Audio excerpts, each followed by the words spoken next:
Everyone, a very warm welcome. मैं गीतांजलि, आप सभी का स्वागत है हमारे इस खास कार्यक्रम में जहां हम आपके लिए लेकर आए हैं insights for your everyday health. तो हम बात करेंगे हमारी बॉडी के उस हिस्से के बारे में जो हमें लिटरली खड़ा होने में मदद करता है, हमारी स्पाइन। तो स्पाइन हेल्थ से जुड़ी और जानकारी के लिए हमारे साथ एक बेहद खास मेहमान जुड़ गए हैं जिनको इस फील्ड में 30 साल से भी ज़्यादा का एक्सपीरियंस है। सो लेट्स वेलकम हमारे guest colonel doctor Vipin Walia, chairman and head neurosurgery and neurospine at Max health care, New Delhi. Sir, आपका बहुत बहुत स्वागत है। Thank you Geeta ji, thank you for inviting me for your show. तो सर, सबसे पहले तो बेसिक से स्टार्ट करते हैं। हमारी जो स्पाइन है उसका ध्यान रखना क्यों इतना ज़रूरी है? आपने अपने इंट्रोडक्शन में बताया कि सबसे महत्वपूर्ण ऑर्गन है हमारे पास। ये चीज़ वो है जिससे हमारे को एनिमल से खड़ा होना सिखाया। इट हेल्प्स अस स्टैंड, हमको मूवमेंट देता है, मोबिलिटी देता है, ट्विस्ट करने की क्षमता देता है, बेंड कर सकता है, और मोस्ट इम्पॉर्टेंटली ये डेलिकेट स्ट्रक्चर्स जो स्पाइनल कॉर्ड है, जो ब्रेन से सब कुछ नसें लेके आती है, उनको प्रोटेक्ट करता है। So it is something that is responsible for practically every moment of our life. It helps us stand, move, bend, twist, and yet protects the vital organs of the body. All right. तो मतलब सिर्फ spine का लेना देना हमारे back pain से नहीं है? Not at all. अच्छा, बहुत कुछ। All right. तो आजकल एडल्ट्स जो हैं उनमें सबसे ज़्यादा हमें कॉमनली देखने को मिलता है कि स्पाइन के इश्यूज आते हैं। तो ऐसा क्यों? कॉमनली प्रॉब्लम मरीज जो आते हैं हमारे पास आते हैं नेक पेन, गर्दन की दर्द, कमर की दर्द और स्टिफनेस या अकड़ जाती है, या बोलते हैं सुबह उठते हैं कमर अकड़ी होती है। और सबसे कॉमन रीज़न इसका है lack of activity, poor posture, घंटों टीवी के सामने बैठे रहना, ऑफिस में लैपटॉप पे बैठे रहना। हम hours and hours, young people also phone पे है, व्हाट्सएप पे, नेक बेंट है, bad posture, bad diet, lack of activity and poor ergonomics. तो देन उसका क्या इलाज है सर? आजकल तो लाइफस्टाइल ही वही है। Okay, to some extent you are right, कुछ हद तक अब सही है, बट हमको अपना जानना चाहिए कि this is a important organ. हमारे को उसकी देखभाल करे ना करना है, वही वो तभी हमारी देखभाल करेगी। सो स्पाइन में आपको परेशानी ना हो, क्या करना चाहिए प्रिवेंशन के लिए? नंबर 1, कभी भी लगातार घंटों के लिए एक पोजीशन में बैठिए। अगर आपके ऑफिस आवर्स लंबे हैं, हर 1 घंटे 1.5 घंटे के बाद छोटा सा ब्रेक लीजिए, कुछ क्षणों के लिए लीजिए। गेट अप, कुछ वॉक करिए, walk to your desk, carry the file across yourself. Number 1। Number 2, make sure आपका जो डेस्क है, कंप्यूटर है, सब अर्गोनॉमिक है। जो उसकी जो स्क्रीन है it's at an optimum level, अब झुक नहीं रहे, सामने आपके आ रही है, चाहे आपका फ़ोन हो या लैपटॉप हो। नंबर 3, कुछ एक्सरसाइज जरूर करिए, उतना ही इम्पॉर्टेंट है जितना खाना है। कुछ एक्सरसाइज करिए पूरी बॉडी के लिए, और कुछ स्ट्रेचिंग एक्सरसाइज अपने स्पाइन के लिए भी करिए। That's all you need to do. पर कहते हैं कि एज के साथ ये जो पेन होता है ये बहुत नॉर्मल है। Is it normal? Pain is never normal. Pain आपकी बॉडी बता रही है कि something is abnormal, look after me. तो pain is not normal at all, it is abnormal. And अगर पेन है तो उसको आपको देखना पड़ेगा क्यों है। ओके। तो जैसे कि हमने अभी बात की कि पेन इज़ नॉट नॉर्मल, तो किसी भी तरह का अगर हमें दर्द होता है तो जो जनरल ऑडियंस हमें आज देख रही है, आप उन्हें क्या कहना चाहेंगे कि कैसे, मतलब इग्नोर नहीं करना चाहिए? तो किस तरह के पेन्स हैं जिनको बिल्कुल इग्नोर नहीं करना चाहिए? डे टू डे एक्टिविटीज़ में, रोज़ के काम में कभी थोड़ी मोटी दर्द हो जाए, इग्नोर करिए, कुछ नहीं होता है, हॉट पैक लगाइए, सही हो जाएगा। पर अगर आपको बहुत सीवियर पेन है या क्रॉनिक पेन है 2 हफ्ते से ज़्यादा, या पेन इतनी है कि आपकी क्वालिटी ऑफ लाइफ को अफेक्ट कर रही है, या पेन के साथ स्टिफनेस है, या पेन के साथ कोई न्यूरोलॉजिकल सिम्टम है कि हाथ में आपको कमज़ोरी महसूस हो रही है, हाथ या पैर में कमज़ोरी महसूस हो रही है, हाथ या पैर सुन्न हो रहे हैं, this are the warning sign. इनको इग्नोर मत करिए, please look for appropriate medical attention. तो आपने अभी पॉस्चर की बात की थी, तो पॉस्चर हमारी बॉडी का इतना इम्पोर्टेंट क्यों है? पॉस्चर इसलिए इम्पॉर्टेंट है, देखिए स्पाइन क्या है, नंबर ऑफ वर्टिब्रे एक के ऊपर एक है, वर्टिकली लाइंड। बैड पॉस्चर से क्या होता है, we are putting additional load on the bones, muscles और लिगामेंट्स जो सपोर्ट कर रहे हैं स्पाइन को, और अंदर स्पाइनल कॉर्ड चल रही है, ऊपर ब्रेन है, हेड है। होगा क्या, इन सब पे एडिशनल स्ट्रेन पड़ेगा, more wear and tear, more pain, poor posture will lead to bad balance, pain and poor quality of life. Okay. तो अगर हम बात करें स्पाइन से जुड़ी मिथ्स के बारे में, तो ऐसी कौन सी मिथ्स हैं जो आप बताना चाहेंगे हमारे व्यूअर्स को? तो सबसे बड़ा मिथ है कि नंबर 1, अगर दर्द हो तो 2 महीने बिस्तर पे लेट जाइए या 3 महीने बेड पे लेटो, गद्दा उतार दो, ज़मीन पे सो जाओ। बिल्कुल नहीं। डेटा ने और स्टडीज़ ने शो किया है कि लॉन्ग टर्म रेस्ट का कोई फ़ायदा नहीं होता। अगर दर्द है 1 दिन, 2 दिन, 3 दिन, short term rest is important. Long term rest का कोई रेस्ट नहीं है। दूसरा मिथ है कि अगर आपको स्पाइन में है, अगर आप डॉक्टर के पास जाएंगे तो आपको सर्जरी एडवाइस की जाएगी। 90% लोगों को सर्जरी की ज़रूरत नहीं होती है। दवा से, फिजियोथेरेपी से, एक्सरसाइज से, मॉडिफिकेशन ऑफ लाइफस्टाइल से ही इलाज होता है। माइनॉरिटी पेशेंट्स को सर्जरी की ज़रूरत पड़ती है। तीसरा मिथ है कि अगर सर्जरी हो गई तो उसके ड्रॉबैक्स या साइड इफ़ेक्ट्स या रिस्क ऑफ पैरालिसिस बहुत हाई है। ये उससे भी बड़ा मिथ है। कोई भी बीमारी का हल, का सल्यूशन का जो रिस्क है, बीमारी से ज़्यादा नहीं हो सकता। The risk of paralysis in surgery today is extremely low. Most people who undergo a spine surgery today will go back to lead a productive life to what they were doing before. अच्छा, तो मतलब डरने की ज़रूरत नहीं है? Absolutely no, बिल्कुल नहीं। अगर सर्जरी होती है तो वो बेटर ही होती है तो 90% को तो जरूरत ही नहीं पड़ेगी। जी बिल्कुल। तो ये हमें बताइए कि कब डिसाइड करना चाहिए कि हमें डॉक्टर को दिखाना ज़रूरी है? मैंने जिक्र किया ना, अगर बहुत तेज पेन हो, चीखें निकल रही हैं, आपको रिस्पॉन्ड नहीं कर रही है, आपको क्रॉनिक पेन है, आपकी लाइफ में इंटरफेयर कर रही है, आप जा नहीं सकते, काम में इंटरफेयर कर रही है। तीसरा, कोई भी न्यूरोलॉजिकल सिम्टम हो, हाथ या पैर में आपको लगता है कमज़ोरी आ रही है, झुंझुनी आ रही है, ग्रिप वीक हो रही है, इस हालात में कभी इग्नोर ना करिए।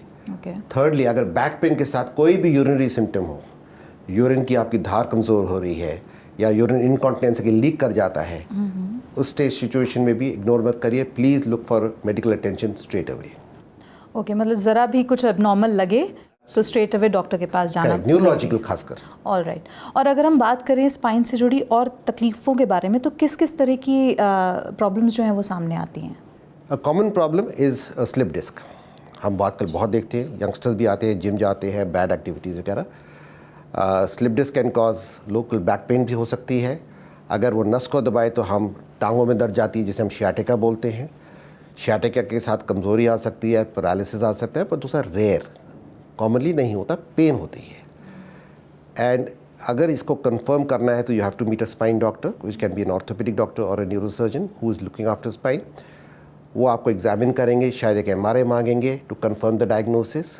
एंड अगेन मैं फिर दोहरा रहा हूँ, 90% लोगों को स्लिप डिस्क के साथ भी सर्जरी की आवश्यकता नहीं होती है।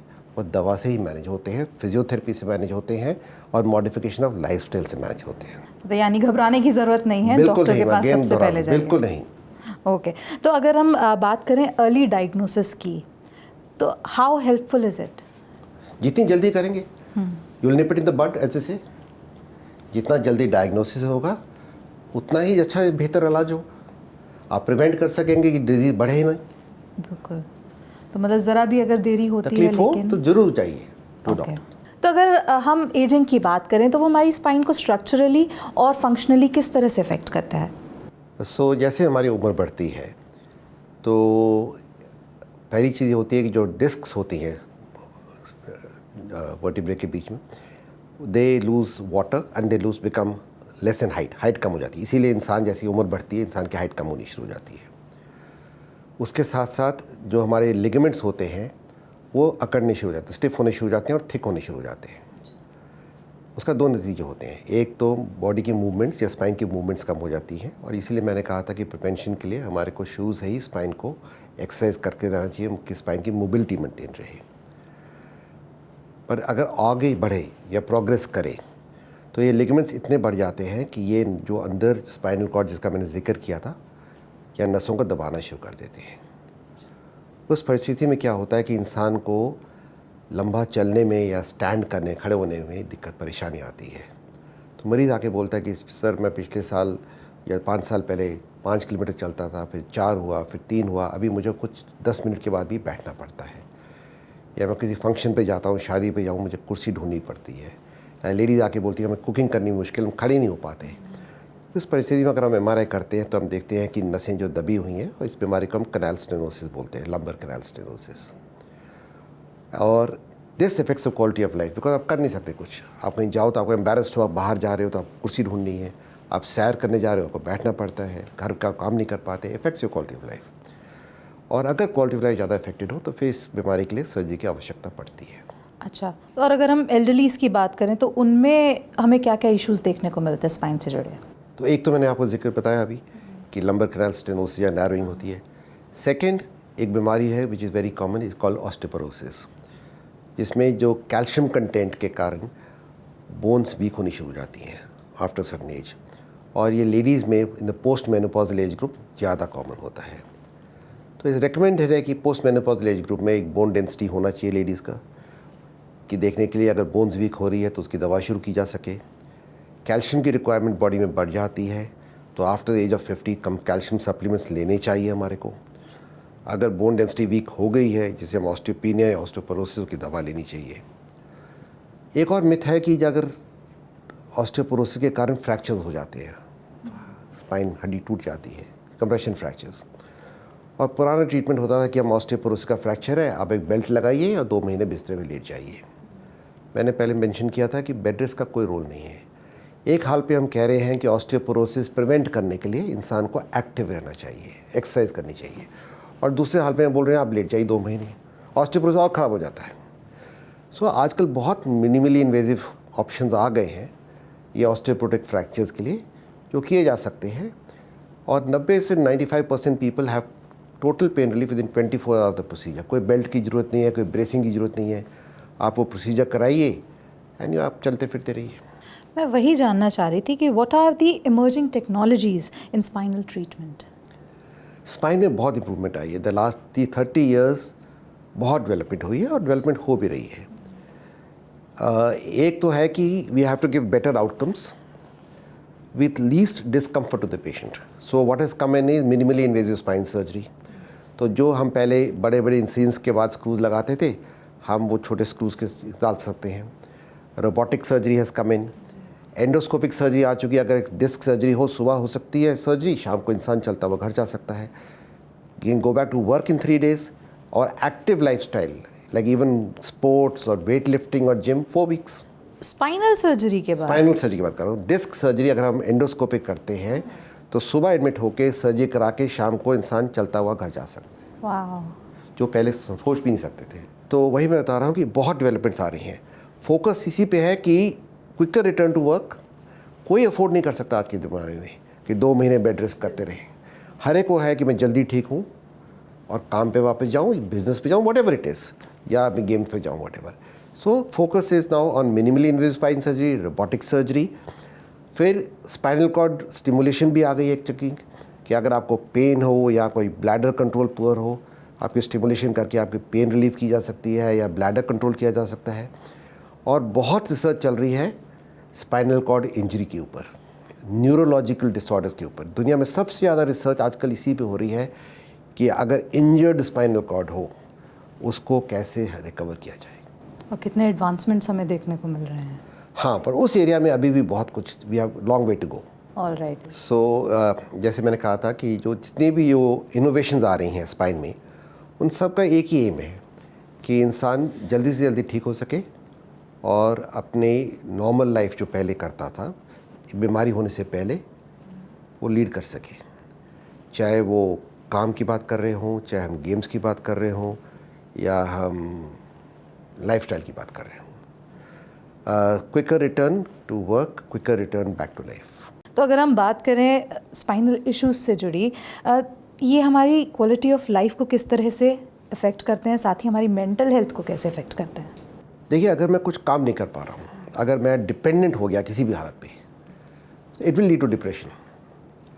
आधे मरीज़ एल्डरली हमारे पास जो आते हैं वो इसीलिए डिप्रेस्ड है कि वो अपना काम नहीं कर पाते। अब वो पहले सब कुछ करते थे, और अभी फैमिलीज़ जो है वो न्यूक्लियर फैमिलीज़ हो गई है, कुछ डिपेंड करने को है नहीं। एल्डरली कपल अकेले रह रहे हैं, एक दोनों सफ़र कर रहे हैं। So both are in depression because they are not able to do and they are dependent on others for their daily activities. That's how it affects them. तो उनको डिपेंड होना ही उनके लिए बहुत मुश्किल बात हो जाती है, राइट? इंडिपेंडेंट रहे, अभी उनको डिपेंडेंट होना है। एग्जैक्टली। तो अगर हम स्पाइनल इंजरीज से जुड़ी मिथ्स के बारे में बात करें तो what is the biggest myth? See देखो, हम increasing transport, increasing speed, highways, super highways, accidents बढ़ते हैं, रोज़ आप पढ़ते हैं ये एक्सीडेंट हो गया, वो एक्सीडेंट हो गया, और अनफॉर्चुनेटली जब एक्सीडेंट होता है तो चोट भी लगती है। चोट हेड इंजरी हो सकती है, स्पाइनल इंजरी हो सकती है, कुछ भी हो सकती है। और स्पाइनल कॉर्ड इंजरी की मैं बात करता हूँ तो that always results in some kind of paralysis which may be partial और कंप्लीट। तो जो सबसे बड़ा मिथ था कि अगर इंसान पैरालाइज हो गया है तो उसका कुछ नहीं हो सकता, कुछ नहीं करना उसको, और ये बड़ा मिथ है। अगर स्पाइनल बोन की बात कर रहा हूँ, जो कॉलम में अगर अनस्टेबल है तो उसको ऑपरेट करके स्टेबलाइज करना चाहिए as soon as possible to give the best chance for the spinal cord to recover. Spinal cord की रिकवरी कुदरती होती है, help by physiotherapy and rehabilitation, पर हमारे को सर्जरी करके एक ऑप्टिमम एनवायरनमेंट क्रिएट करना है कि वो रिकवरी हो सके। वो रिकवरी 2 महीने लगे, 6 महीने लगे, और इतने मरीज़ हैं हमारे जो ऑपरेट हुए हैं and have shown good improvement. हर एक नहीं हुआ, जो मैंने पहले पूछा था कि आपके सब मरीज़ ठीक हुए, हर एक नहीं होता, पर अगर 10 पैरालाइज पेशेंट में से अगर 2 या 3 भी ठीक हो जाते हैं, वो उन 3 की ज़िंदगी ही बदल जाती है। तो डॉक्टर, हमें स्पाइनल ट्यूबरकुलोसिस के बारे में और जानकारी दीजिए। देखिए, अनफॉर्चुनेटली ट्यूबरकुलोसिस जो है, टीबी जिसे हम बोलते हैं, हमारे देश में एक बहुत बड़ी प्रॉब्लम है, और गवर्नमेंट के बहुत प्रयास हुए हैं, बहुत इम्प्रूवमेंट हुआ है, पर अभी भी बहुत है ट्यूबरकुलोसिस हिंदुस्तान में। और जो ट्यूबरकुलोसिस है वो जिस्म के किसी भी अंग को इन्वॉल्व कर सकता है, स्पाइन को भी, ब्रेन को भी।